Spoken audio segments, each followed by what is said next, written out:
Hello students, welcome back. Previous video में हमने देखा था कि हमने चैप्टर 10 कंप्लीट कर लिया था, जिसका नाम है motion and measurement of distance, class 6th का। और आज मैं उस चैप्टर की एक्सरसाइज को सॉल्व कराऊंगी।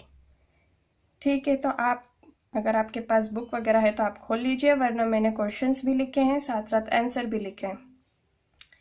स्टार्ट करते हैं। फर्स्ट क्वेश्चन है, give 2 examples each of modes of transport used on land, water and air. हमें बताना है कि हमारे लैंड, वाटर और एयर में क्या क्या ट्रांसपोर्ट्स यूज होते हैं, उनके हमको 2 एग्जाम्पल्स लिखने हैं। तो लैंड में क्या क्या ट्रांसपोर्ट होते हैं?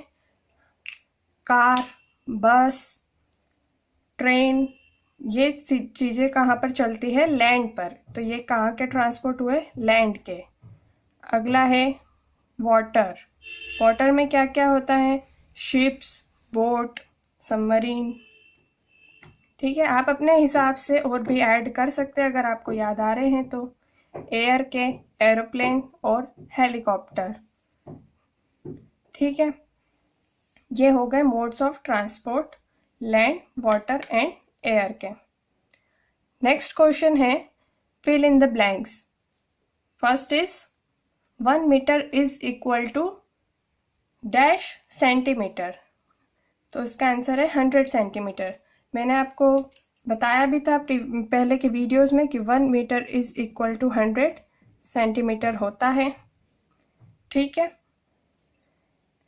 अगला है 5 kilometre is equal to dash metre. आपको यहाँ पर यूनिट का ध्यान रखना पड़ेगा कि उसने क्या यूनिट दी है और किस में उसको कन्वर्ट करने का कहा है। ठीक है, तो आपको पता है यहाँ पर बात हो रही है किलोमीटर एंड मीटर की। आपको पता है कि 1 किलोमीटर में कितने मीटर होते हैं? 1000 मीटर। तो हमको पूछा है कि 5 किलोमीटर में कितने मीटर होंगे। तो क्या करेंगे हम? सीधा 5 × 1000 मीटर होंगे, दैट इज 5000 मीटर। ठीक है, तो इसका आंसर हो गया 5000 मीटर।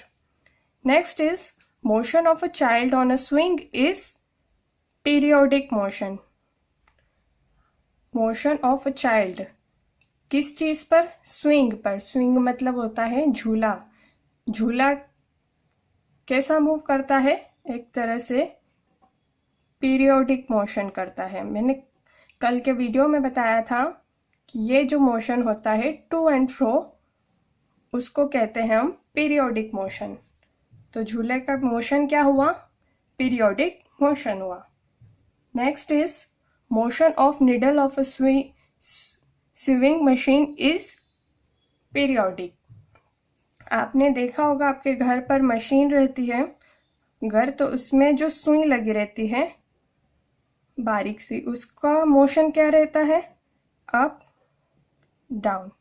ठीक है, वो ऊपर नीचे होती है एक पर्टिकुलर इंटरवल ऑफ टाइम के बीच में। ठीक है, तो जो फटाफट वो होती है शॉर्ट टाइम में, उस मोशन को इन्होंने कहा है पीरियोडिक मोशन। ठीक है, यहाँ पर मोशन कैसा हो रहा था? लेफ्ट राइट हो रहा था इसमें झूले में, लेकिन यहाँ पे स्विंग मशीन में कैसा हो रहा है? Up down. तो मोशन या तो लेफ्ट राइट हो सकता है या अप डाउन, कैसा भी हो सकता है, बस वो रिपीट होना चाहिए पर्टिकुलर टाइम में, उसे कहेंगे हम periodic motion. Next is motion of wheel of a bicycle is. हमने देखा है कि बाइसिकल का व्हील कैसा होता है? सर्कुलर। तो वो कैसा मूव करेगा? सर्कुलर। ठीक है, तो उसका मोशन कैसा हुआ? Circular. Next is why can a pace or a footstep cannot be used as a standard unit of length? हमने देखा था पहले वाले वीडियो में कि हम हाथ या फुट स्टेप, इनको हम स्टैंडर्ड यूनिट नहीं मान सकते लेंथ की।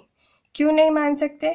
क्योंकि हमें नहीं पता रहेगा कि जिस इंसान के हाथ या पैर का उनने लेंथ नापने के लिए यूज किया है वो कितना बड़ा है या फिर कितना छोटा है। किसी का हाथ छोटा हो सकता है, किसी का हाथ बड़ा हो सकता है। देयरफॉर इसका आंसर हुआ because it varies from person to person. Therefore, a pace or a footstep cannot be used as a standard unit of length. इसलिए हम किसी भी लेंथ मेजर करने के लिए किसी पर्सन का फुटस्टेप या फिर हाथ यूज नहीं कर सकते हैं. Next question is arrange the following length in their increasing magnitude. Given है 1 मीटर, 1 सेंटीमीटर, 1 किलोमीटर, 1 मिलीमीटर. ये चारों जो यूनिट्स गिवन है ये सब हमको अरेंज करना है. कैसे? इंक्रीजिंग ऑर्डर में. इंक्रीजिंग ऑर्डर मतलब छोटा और फिर बड़ा, फिर उससे बड़ा, फिर सबसे बड़ा. ठीक है. तो जो हम कल पहले वाले वीडियो में मैंने बताया था कि जो मिलीमीटर होती है वो स्मॉलेस्ट यूनिट होती है इन चार के कंपैरिजन में. ठीक है. मैंने आपको बताया था सबसे छोटी होती है मिलीमीटर, फिर उससे बड़ी होती है सेंटीमीटर, उससे बड़ी होती है मीटर, एंड देन किलोमीटर. इन चार के कंपैरिजन में kilometre is the largest unit and millimetre is shortest unit. ठीक है. ये 1000 होता है मीटर का, मीटर के कंपैरिजन में, एंड ये 100th होता है मीटर के कंपैरिजन में. ठीक है. और ये किलोमीटर और बड़ा होता है, दैट इज 1 मीटर में कितने किलोमीटर आ जाते हैं? 1 किलोमीटर में 1000 मीटर आ जाते हैं. ठीक है. इसलिए किलोमीटर क्या है? लार्जेस्ट यूनिट है.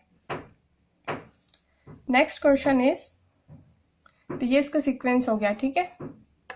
Next question is the height of a person is 1.65 metre. Express it into centimetre and millimetre. हमें गिवन है height of a person 1.6 metre. हमको यूनिट क्या दे रखी है इनमें? मीटर. हमको उसको कन्वर्ट करना है सेंटीमीटर में और मिलीमीटर में. सबसे पहले हम सेंटीमीटर में कन्वर्ट करेंगे. हमें पता है कि 1 metre is equal to 100 centimetre. ठीक है. तो हमारे पास कितना मीटर है? 1.65 मीटर है. तो क्या सिंपल सी चीज़ करेंगे, 1.65 इंटू 100 कर देंगे तो हमें क्या मिलेगा? 165 सेंटीमीटर. अब सिमिलरली 1.65 मीटर को कन्वर्ट करना है मिलीमीटर में. Therefore 1 metre is equal to 1000 millimetre. So convert करने के बाद क्या मिलेगा? 1.65 मीटर इंटू 1000 मिलीमीटर, तो हमें मिला 1650 मिलीमीटर. आप मल्टीप्लाई कर सकते हैं.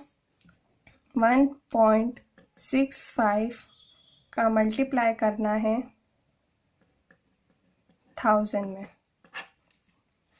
5 into 0 is 0, 5 into 0 0, 5 into 0 0, 5 into 1 5.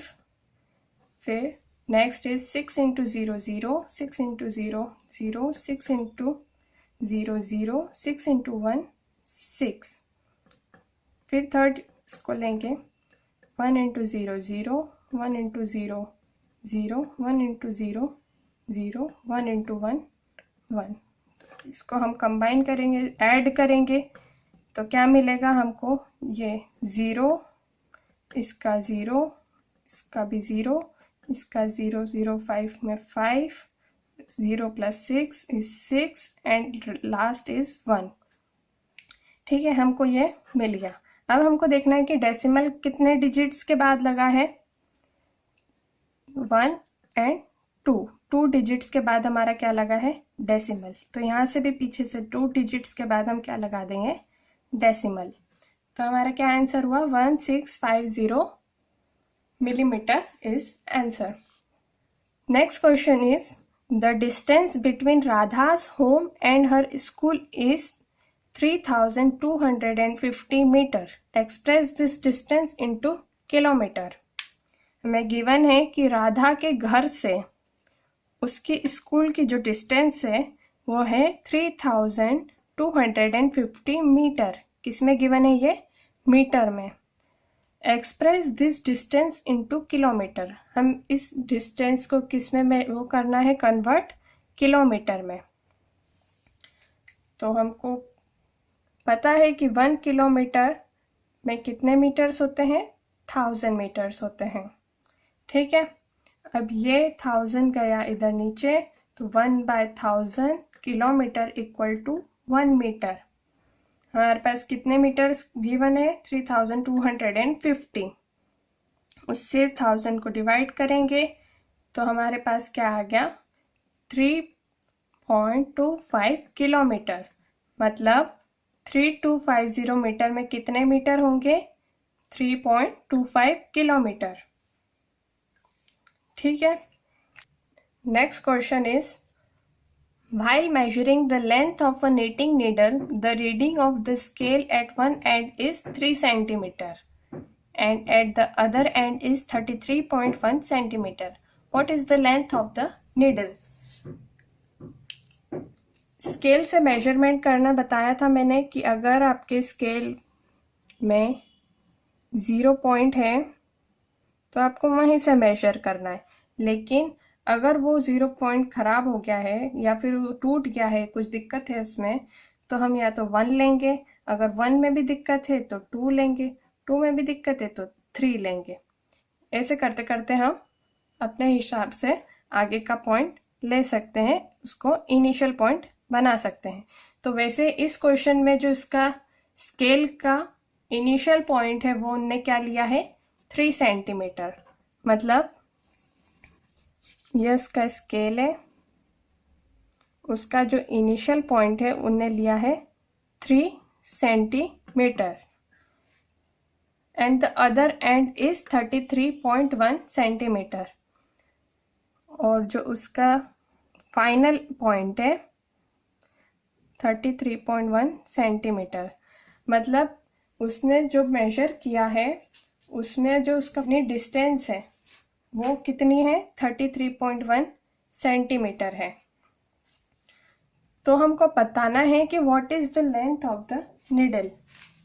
ठीक है, तो अब क्या करेंगे, मैंने बताया था आपको कि इस तरह से लेंथ निकालने के लिए हम क्या करते हैं, final length minus initial length. ठीक है, तो हमारी फाइनल लेंथ कितनी है, 33.1 सेंटीमीटर और इनिशियल लेंथ कितनी है, 3.0 centimetre.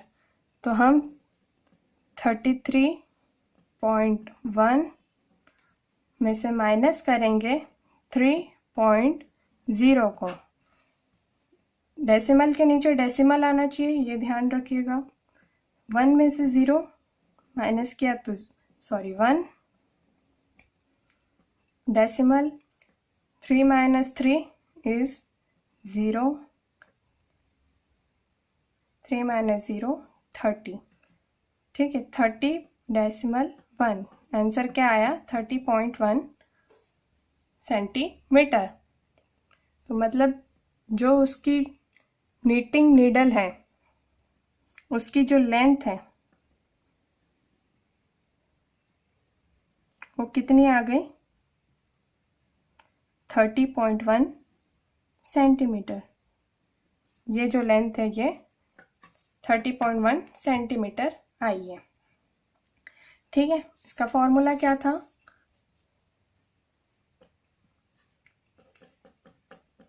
Final length minus initial length. ठीक है, नेक्स्ट क्वेश्चन है, write the similarities and difference between the motion of a bicycle and a ceiling fan that has been switched on. हमें बताना है similarities कि उसमें क्या क्या समानता है, सिमिलर है, किस चीज में, सीलिंग फैन में और बाइसिकल में, जो दोनों ही मोशन में हैं, मतलब दोनों ही चल रहे हैं। और नेक्स्ट है हमको डिफरेंस बताना है। तो सबसे पहले हम देखेंगे सिमिलैरिटी क्या होती है।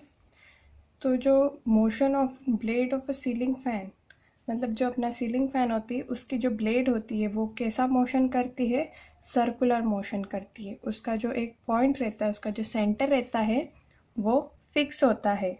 लेकिन जो साइकिल का व्हील होता है वो सर्कुलर मोशन तो करता ही है, साथ ही साथ वो आगे भी बढ़ता है।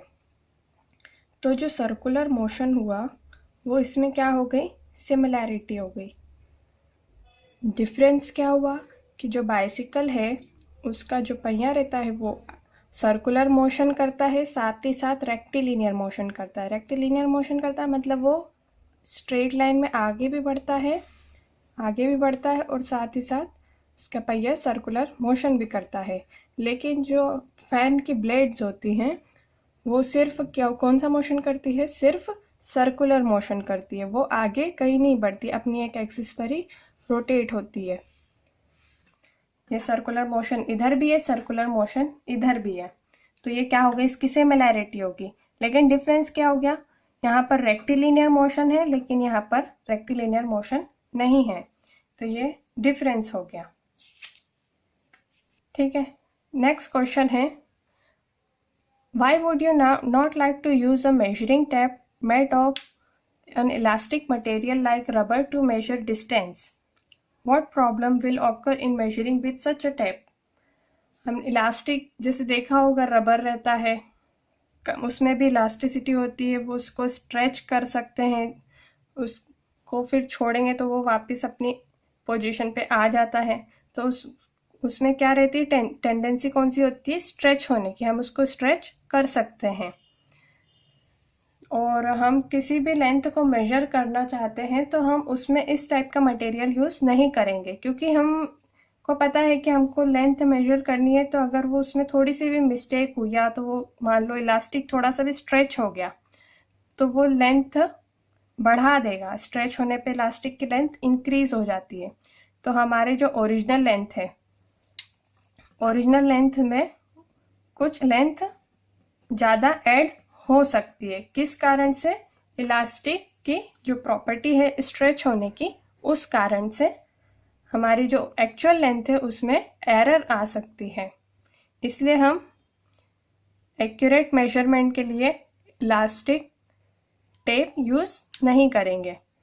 ठीक है, लास्ट क्वेश्चन है, give 2 examples of periodic motion. मैंने अभी बताया पीरियोडिक मोशन कैसा होता है, टू एंड फ्रो मोशन होता है, या तो लेफ्ट राइट, ठीक है, एक पर्टिकुलर टाइम इंटरवल में, या तो फिर अप और डाउन। ठीक है, पीरियोडिक मोशन कहलाएगा। तो इसके क्या एग्जाम्पल हो गए, मोशन ऑफ अ स्विंग, कोई भी झूला उसका मोशन, या फिर पेंडुलम, अब क्लॉक का जो पेंडुलम होता है उसका मोशन। ये 2 एग्जाम्पल हो गए पीरियोडिक मोशन के। Thank you for watching this video.